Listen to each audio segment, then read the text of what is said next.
week. We learned that several dozen Minnesota water systems in Minnesota fell victim to cyber attacks. And while authorities have not definitively determined to be Iranian hackers behind this attempt, it has been said it increasingly appears likely they are. Last week, the FBI said at least 7 states were targeted. Michigan is the other state that has publicly revealed that municipalities have been targeted. So why would Iran, if they are in fact definitively proven to be behind this, target water systems in the U.S.? Why in Minnesota? So let's bring in William Muck, who's a political science professor at North Central College. Thank you for being with us. Always good to be here.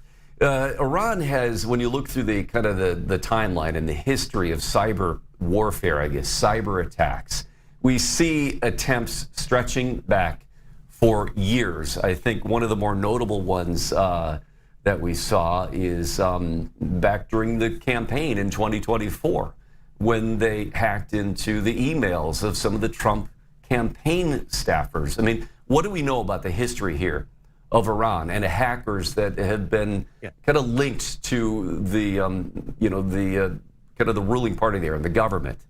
Yeah, it certainly has been a tool of Iran, right? So we think about those who are the states that are actively engaged in cyber attacks. It's Iran, North Korea, China, Russia, and of course the United States as well. You know, we're very much part of that process. And you're right, Iran has used those tools against the United States, and there's usually a pretty good reason for that, right? Iran is not as conventionally militarily strong as the United States, so cyber attacks are a way to overcome sort of the asymmetry between power. They're very cheap, they're very easy to do. So we see states like Iran, North Korea, and others use those as a way of getting back against bigger powers. Now, interestingly, the first country to really carry out a proactive cyber attack was the United States against Iran in the 2007, sort of 7 to 9 period, where the United States carried out a cyber attack against the Iranian nuclear program. So there's a long history between these two states in terms of engaging in cyber attacks against each other. So when we get to now, I mean, again, you see the attacks on email systems, et cetera. And why water systems at the municipal level? Is it because they're particularly vulnerable? And it's because they could cause interruptions, although no water safety has been reported at this point? Yeah, I think so, right? So the idea of doing this against, again, the question is why Minnesota and why water? I think they're targets of opportunity. And if we think about the way the conflict between the United States and Iran is playing out, the United States is now carrying out attacks against Iranian infrastructure, targeting bridges, targeting power plants, targeting water facilities. And so my guess is that Iran is finding a way to create a similar psychological effect in the United States. So I don't think there was anything particular about Minnesota other than maybe it was a bit more vulnerable. They found it as an easy entryway, and same thing with Michigan and the other states that they're targeting. So it's nothing specific about those states, but I think Iran is looking for the psychological effect to balance some of what the United States is doing in Iran itself. So, right, I mean, so Iran can make this a big issue, can scare the American public, and then that puts pressure on the administration to think about their strategy moving forward. So I think at the end of the day, a lot of this is psychological. Would it be safe to suspect that these were not targeted in specific states, but rather a blanket attack on anywhere possible that they could find vulnerabilities? I think that's exactly right. And what we've known from cyber attacks is that's how they generally work, right? They're probing for places that they can get in. And oftentimes state and local communities are a little bit easier than targeting the federal government, where there's more oversight, there's more cybersecurity. So they're probing, trying to find spaces to get in. And it's likely some of these water facilities maybe weren't as up to date as they should be. And so Iran puts those in. Now, we should say that there haven't been any specific effects on the water itself. The water is still safe. But in some ways, that doesn't matter, because the psychological impact is dramatic. Communities in Minnesota and Michigan and elsewhere are really worried about whether they are vulnerable to a future attack. Now, I see that the federal government first sent a warning about this out in April, updated it again on July 22nd, right before that we heard the reports of this. So this knowledge has been out there that these attempts on water systems and infrastructure may be coming. How prepared were these systems, do you believe, were they at this point to know that these were coming, to be on guard against them?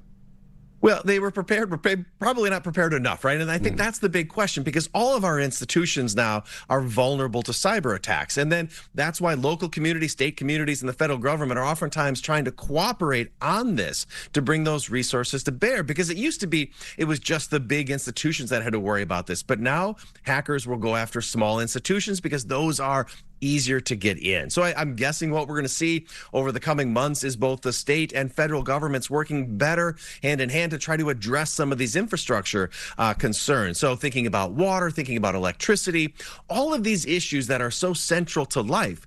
What we're seeing here is, like, as we move into the 21st century, war is shifting. It used to be about planes and tanks and sort of conventional military tactics. But in the 21st century, a lot of those, it's going to expand to include cyber. So states and governments and local communities have to start thinking about how do they balance these potential cyber attacks, because they really are the weapons of the 21st century. Now, again, we've seen that the disruptions here, at least reported, were minimal. No impact on the water systems, but no indications it made anything unsafe to drink. But they attack systems that are used to monitor and adjust water quality, including chemical treatment levels and water pressure. I mean, how big of a disruption do you think that they were trying to get? I mean, obviously trying to get as big as they could, but I mean, what are the potential disruptions that could have happened here? Oh, I mean, they could be huge, right? And that's the thing, that the cyber attacks are a relatively new weapon. So states are trying to figure out how to use them, how far to go. And I think this is, again, a really important test case where we're watching Iran play out. Iran cannot beat the United States with conventional military tactics. So there's an incentive for them to try these tactics, right? To create fear and chaos in the United States. Now, do they actually want to carry out that attack, or do they just want to create some fear? That's hard to know for sure. But now all of these places have to start preparing for that type of attack. So I think it's more likely that we're going to see this increase as a tactic moving forward. And we should say these are ongoing. Every day China is probing U.S. infrastructure, and same thing with Russia, and the United States is doing it to China, and vice versa, right? So this is, think about during the Cold War, it was all about nuclear deterrence. We're trying to play this new game that involves cyber, and how do you deter cyber attacks? How do you respond to cyber attacks? And this is also new. We don't have the clear rules and norms for how to play the game yet. But again, and this is something that isn't related to national security specifically. You worry about the cyber attacks that could have major security breach. This seems to be more like a interruption to our daily lives that they're trying to impact. I mean, do you see this as an attempt to really try to sway public opinion? Yes, that's my guess, right? I don't think Iran really wants to take out the water supply, because that would bring lots of costs back to them. The United States would respond with conventional military tactics, targeting their water infrastructure. So I don't think it's likely that they want to do that. I think they're looking to cause fear. And then what happens is, the American public is already, when you look at polling, pretty frustrated with this war in Iran. And so, President Trump has to worry about where the public is in all of this, especially as midterms are coming up. So I wouldn't be surprised if the motivating factor for Iran right here is really to create some insecurity and to get, change the pressure points for the midterm election, push Donald Trump in different directions and maybe make him more open to some sort of deal, right? I mean, I think this is diplomacy. It's just playing out with different tools right now. All right. Lastly, then, what do you see in the days and weeks ahead here? Obviously, everybody's on high alert. Public utilities, banks, financial institutions, health, et cetera. I mean, obviously you would think that these probes are going to continue, but I would think that obviously our defenses are being ratcheted up extraordinarily high. I think so. And I think what you're going to see is more effort at both the state and federal level, where resources are being put forward.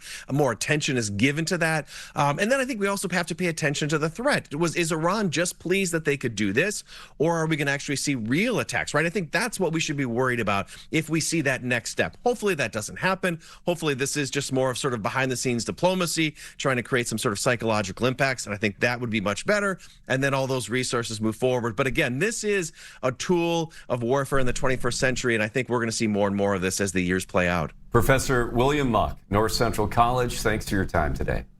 Thanks for having me. All right, appreciate it.